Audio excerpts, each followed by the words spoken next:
বাংলা ব্যঞ্জন বর্ণ ক কোন ধ্বনি নির্দেশ করে? কোন ধ্বনি নির্দেশ করে? অঘোষ স্পর্শ ধ্বনি ক অঘোষ স্পর্শ ধ্বনি নির্দেশ করে। ক ধ্বনি উচ্চারণের স্বরযন্ত্রের কম্পন হয় না, তাই অঘোষ স্পর্শ ধ্বনি। ঘোষ ধ্বনির বৈশিষ্ট্য কি? ঘোষ ধ্বনির বৈশিষ্ট্য হচ্ছে স্বরযন্ত্রে কম্পন হওয়া।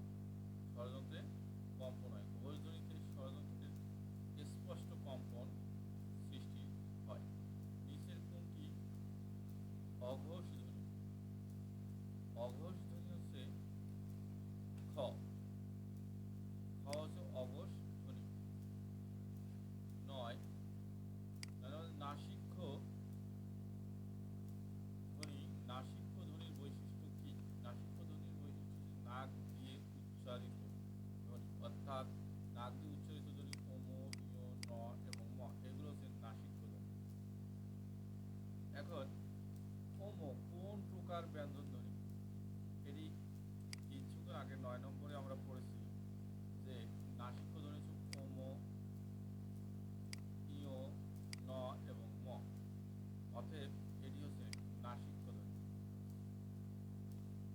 11 নম্বর চ কোন ধ্বনি? চ হচ্ছে অঘোষ স্পর্শ ঘর্ষ ধ্বনি। অঘোষ স্পর্শ ঘর্ষ ধ্বনি। বাংলা ধ্বনিতত্ত্বে মোট কতটি নাসিক্য ধ্বনি রয়েছে? 4টি রয়েছে। ওম, ইয়, ন, ম, এই 4টি হচ্ছে নাসিক্য ধ্বনি। ল কোন প্রকার ধ্বনি? ল হচ্ছে পার্শ্বধ্বনি। ল হচ্ছে পার্শ্বধ্বনি। ল হচ্ছে খ নম্বরের পার্শ্বধ্বনি। ল উচ্চারণে জিহ্বা পাশে বায়ু বের হয়। নিচের কোনটি ঘোষ ধ্বনি? নিচের হচ্ছে গ হচ্ছে ঘোষ ধ্বনি, অর্থাৎ গ উচ্চারণে স্বরযন্ত্রের কম্পন হয়।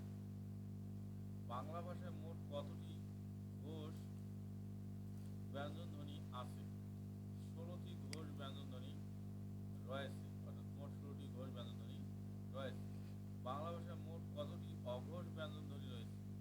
অঘোষ ব্যঞ্জন ধ্বনি রয়েছে 14টি। এবার হচ্ছে জ ধ্বনি কোন শ্রেণীর অন্তর্ভুক্ত? অর্ধস্বর ধ্বনির অন্তর্ভুক্ত। জ হচ্ছে অর্ধস্বর ধ্বনির অন্তর্ভুক্ত। অর্ধস্বর হচ্ছে জ, র, ল, ওয়া ও অন্তস্থি অ, এগুলো অর্ধস্বর ধ্বনি। র ধ্বনি কোন প্রকারের?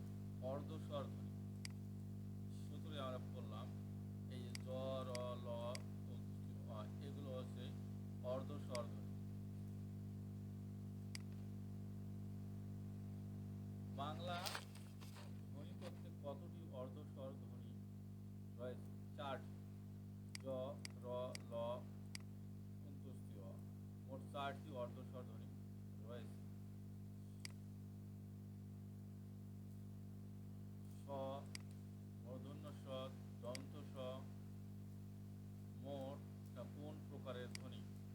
ঘর্ষ ধ্বনি, অর্থাৎ এই ধ্বনিগুলো উচ্চারণে বায়ুর ঘর্ষণ হয়। এবার ঘোষ নাসিক্য ধ্বনি কয়টি? ঘোষ নাসিক্য ধ্বনি হচ্ছে 4টি। ঘোষ নাসিক্য স্বরধ্বনি হচ্ছে 4টি।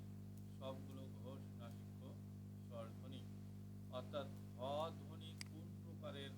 কোন প্রকারের? সেটি হচ্ছে অঘোষ বর্ণ। সেটি হচ্ছে অঘোষ বর্ণ। হ উচ্চারণের ঘর্ষ হয় কিন্তু ঘোষ হয় না, এইটি হচ্ছে অঘোষ ঘর্ষ ধ্বনি। নিচের কোনটি স্পর্শ ধ্বনি? স্পর্শ ধ্বনি হচ্ছে ট। এখানে ব্যাকা ট উচ্চারণের মুখ সম্পূর্ণ বন্ধ থাকে, তাই এটি স্পর্শ ধ্বনি। হ কোন প্রকারের ধ্বনি? হ উচ্চারণে ঠোঁট ঘর্ষণ পায়, স্বরযন্ত্রের কম্পন হয় না, তাই এটি অঘোষ ধ্বনি। হ হচ্ছে অঘোষ ধ্বনি। বাংলা ভাষায় সবচেয়ে বেশি ব্যবহৃত ব্যঞ্জনধ্বনি কোনটি? সেটি হচ্ছে দন্ত ন, অর্থাৎ গবেষণায় দেখা গেছে ন সবচেয়ে বেশি ব্যবহৃত হয়। ম